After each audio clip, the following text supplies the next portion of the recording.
அஸ்வின்ஸ் இனிப்பு காரம் பேக்கரி மற்றும் செல்வ உணவகம். இல்லை, ஏற்கனவே போட்ட வழக்கு நிலுவையில் இருக்கு. அதனால இப்போ நான் எதுவும் பேச விரும்பல. அதனால தான் வழக்கறிஞர் எல்லாத்தையும் சொல்ல சொன்னேன். இப்போ போட்டிருக்கிற வழக்கு தான் இப்போ போகுது.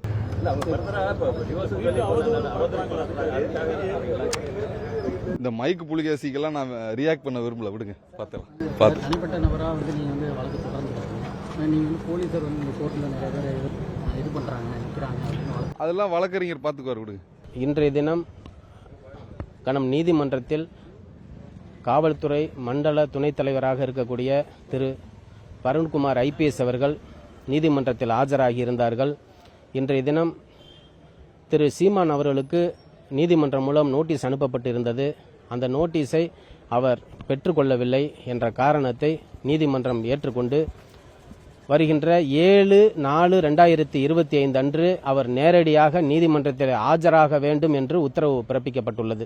இல்லை, வராத பட்சத்தில் இந்த வழக்கை ஃப்ரேம் செய்வார்கள், டேக்கன் ஆஃப் ஃபைல் எடுப்பாங்க. அந்த அடிப்படையில் தான் இந்த நோட்டீஸ் அவருக்கு அனுப்பப்பட்டுள்ளது.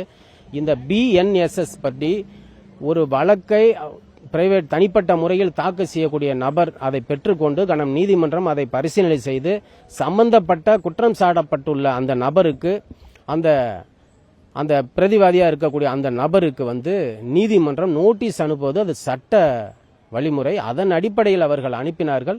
நீதிமன்றத்திலிருந்து சென்ற அந்த நோட்டீஸை அவர்கள் தகவலை பெற்றுக்கொண்டு வாங்க மறுத்ததின் காரணமாக மீண்டும் 7/4 அன்று கண்டிப்பாக நேரில் ஆஜராக வேண்டும் என்று உத்தரவு பிறப்பிக்கப்பட்டுள்ளது.